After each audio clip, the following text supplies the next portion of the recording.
initial expression of drill, baby drill, and prices are coming down very strongly. And as goes gasoline and oil and gas, so goes the rest of other products that were high because of Biden. So we inherited a mess, and we've brought our country back very, very powerfully.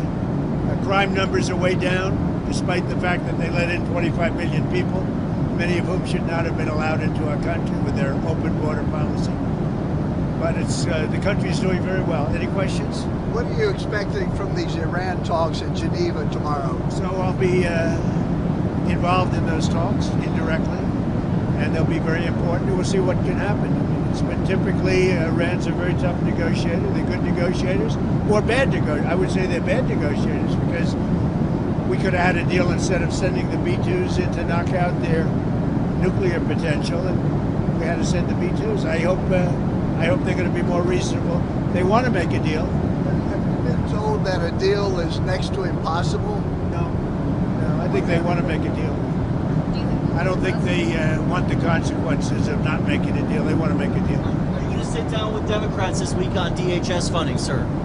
I will, but we have to protect our law enforcement. They've done a great job. I just got finished saying that we have the best crime numbers we've had in many years, and on murders, 125 years, and that's despite a lot of people that shouldn't have been let into our country coming into our country, criminals, many, many criminals, but we've taken out tens of thousands of people, brought them back to their countries. Many of the criminals that were brought in, allowed to come in, have been removed, so we're okay. But to have the best crime numbers, which aren't made by me, these are made by people that do that, many left-leaning. We have the best murder numbers. Horrible thing to say, but we have the best murder numbers since 1900. That's before my father was born. 125 years, think of it. The best crime numbers since 1900 having to do with murder, and really good crime numbers, the best in years. Are there any demands that Democrats are making that you're okay with? Well, I don't like some of the things they're asking for. We're going to protect law enforcement. We're going to protect ICE. They're part of the whole system that is working. In Washington, D.C. now is considered a very safe city. When I took over, it was a city that we were losing 2-3 people a week. Over 100 people a year were being murdered in Washington. Now it's considered a very safe city. And we did that. I did it over a fairly short period of time, too.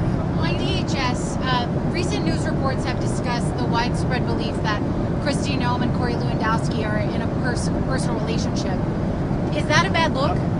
Recent news reports have discussed the possibility that Kristi Noem and Corey Lewandowski are in a close personal relationship. Is that a bad look, and do you think she'll be in the job much longer? I don't know about that. I mean, I haven't heard that. I'll find out about it, but I have not heard it. Do you think that will you give your State of the Union speech if we're still in a shutdown next week? Well, I think I would, yeah. Wouldn't bother me. I would give it, yeah. How are the negotiations going? With what? Which one? We have a lot of negotiations. No, with the government shutdown. This is a Democrat shutdown. This has nothing to do with Republicans. This is a Democrat shutdown. They're upset that the crime numbers are so good.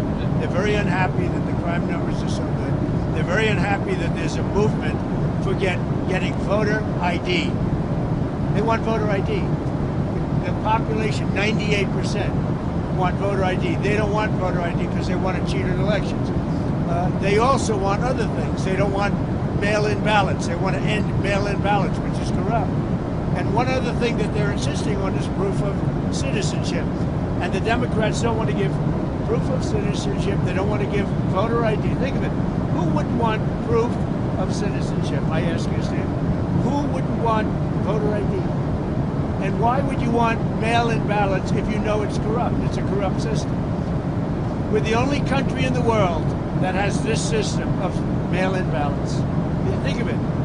The only country in the world that has this system of mail-in ballots, because they cheat. And the fact is they could never get elected if they ever changed. They know it. If you had voter ID, if you had proof of citizenship, they could never win an election. And they know that, and they're fighting to the hill.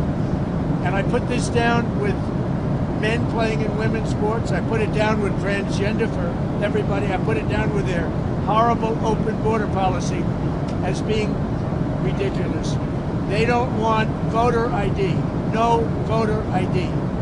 And I put that down in the same category with men playing in women's sports. I'm going to add a fourth category.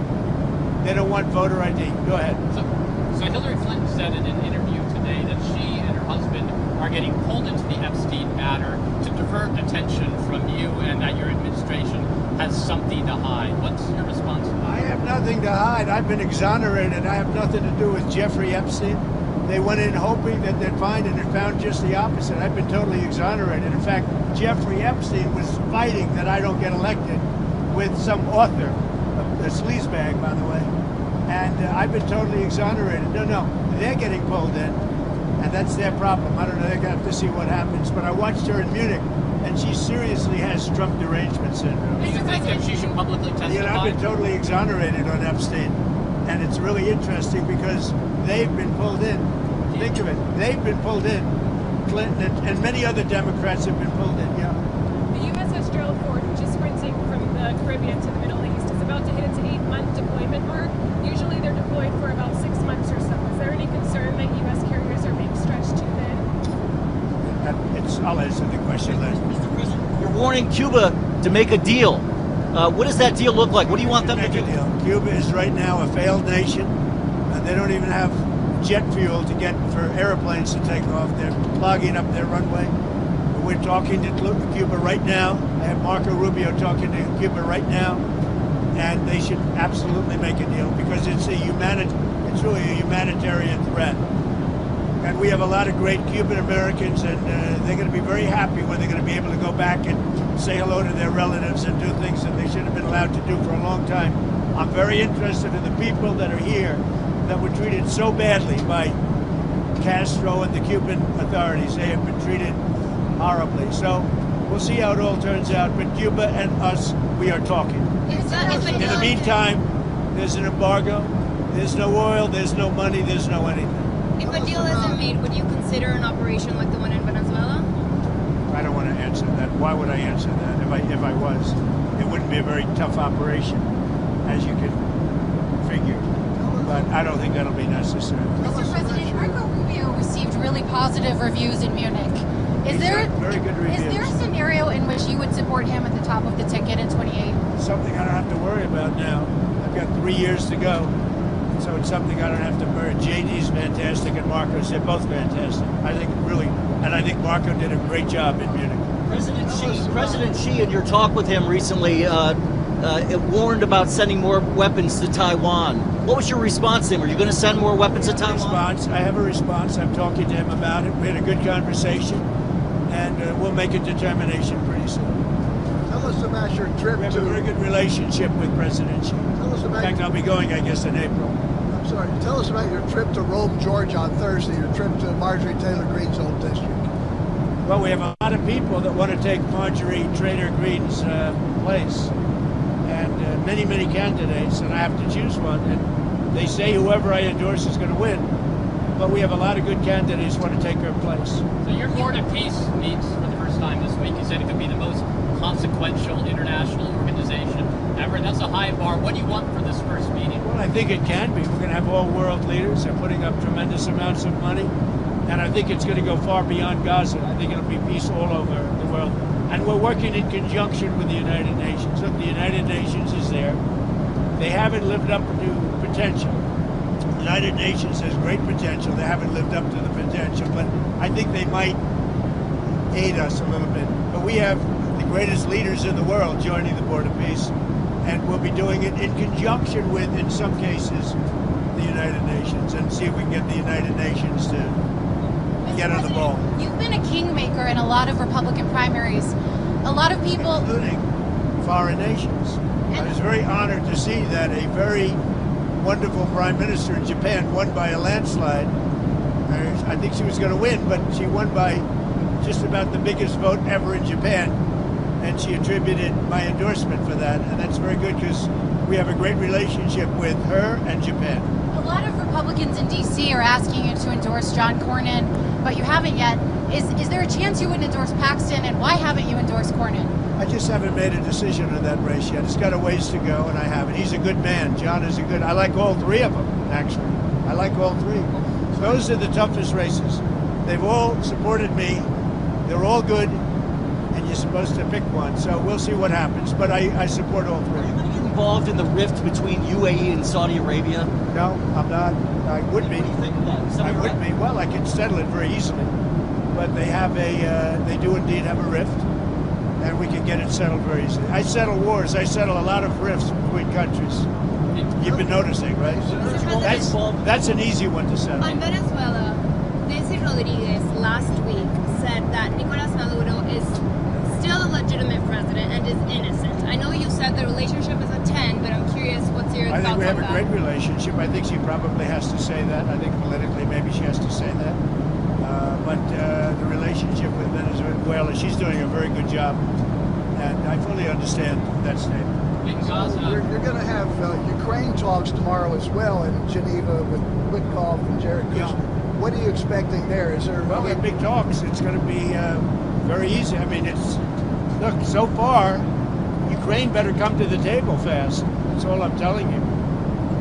We are in a position. We want them to come. And by the way, I watched AOC answering questions in Munich.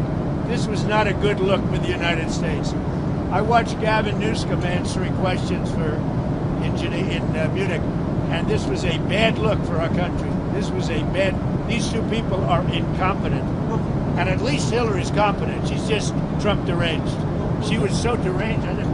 She is an angry woman. But I watched the other two speaking and answering basic questions.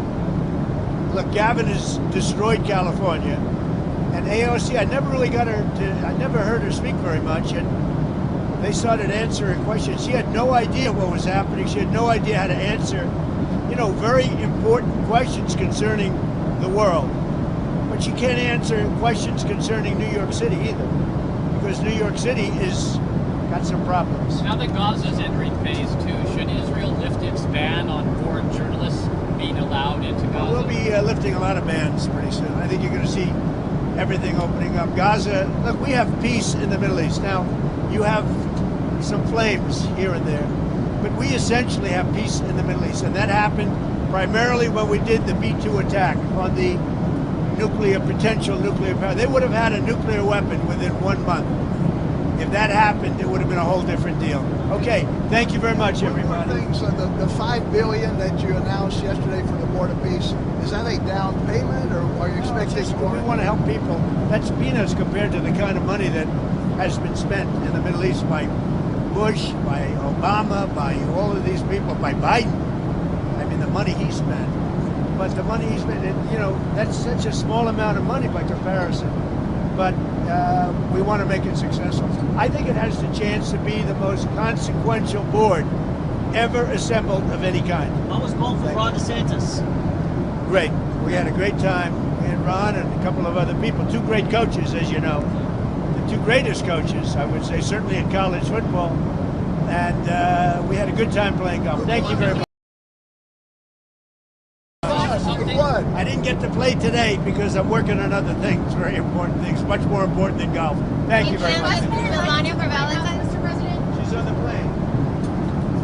Melania's on the plane. We have a movie star on the plane. Did you have any Valentine's Day plans with her? Did I have what? Did you do anything for Valentine's with her? Did you give her flowers? I better not tell you that. Goodbye, everybody. That's the toughest question. No, she's very, I'm proud of the fact, her movie's so successful. It's a tremendous hit. And she does a good job. She does a very consequential work. I think you're going to see in the end that she's going to go down as one of the truly great first ladies. When you see what she's doing with Russia, Ukraine, and so many of the other things she's doing, she's done a good job. She works very hard. Is Westmore invited to the White House this week, Mr. President?